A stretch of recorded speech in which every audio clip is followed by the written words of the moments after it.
naman po natin sinisakripisyo yung ating pong mga farmers po, no? Kasi natapos na po yung sakahan po nila, coordinated po sa mga irrigators association po, no?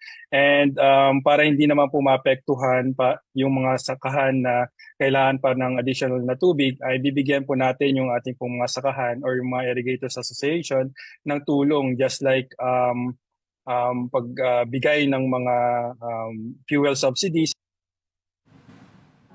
All right, to tell us more about this, we have MWSS Division Manager Patrick Dizon on the line. Good morning. Good morning, Patrick. Thank you for joining us.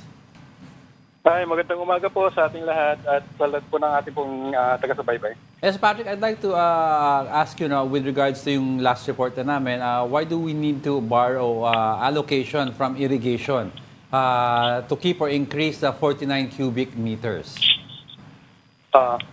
For now po kasi, sir, no, ang ating pong allocation po from the Angat Dam, ang requirement po natin is 52 cubic meter per second para po hindi po tayo magkaroon po ng tinatawag po natin na service water interruption.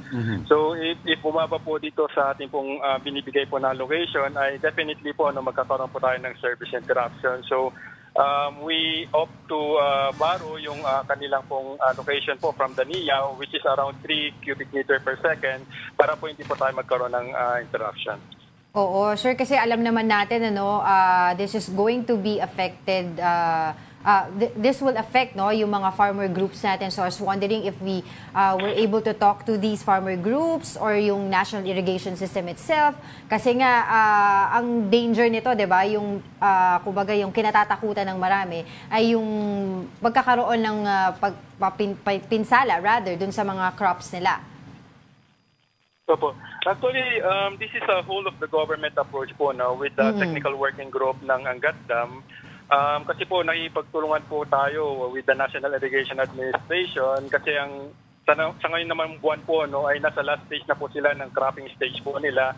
Kung saan po ay hindi na po nila masyado kailangan po ng tubig. So we requested po from the National Irrigation Administration na hiramin po muna yung kanila pong allocation since hindi naman po nila nagagamit. So, yung mga areas naman po na affected, if ever po na mayroong affected na mga farmlands, ang gagawin po natin ay we will be giving them fuel subsidy for the pumps para magamit po nila.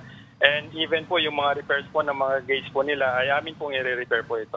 Which areas, dugtong ko lang, which areas po natin i-concentrate itong mga water allocation na to? Because I understand in Bulacan, tapos na yung harvest season nila doon. Therefore, hindi na kailangan ng water sa irrigation system nila.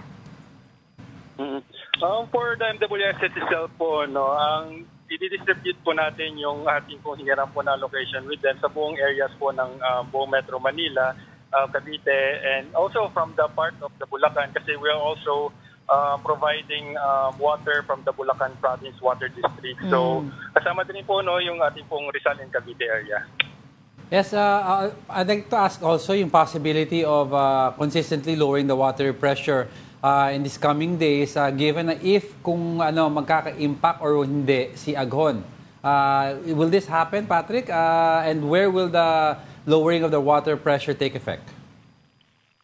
Yeah, actually, we already conducted yung pressure management po nito.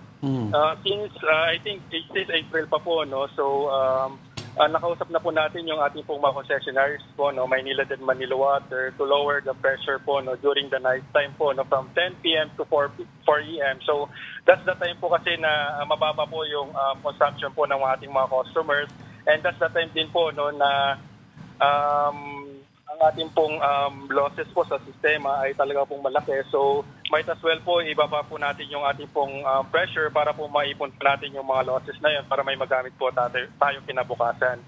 For the Aghon naman po, we hopefully po dumaan po sa ating mga watershed po sa Angat, Ipo and Lamesa para po makatulong po na tumaas po yung ating pong reservoir.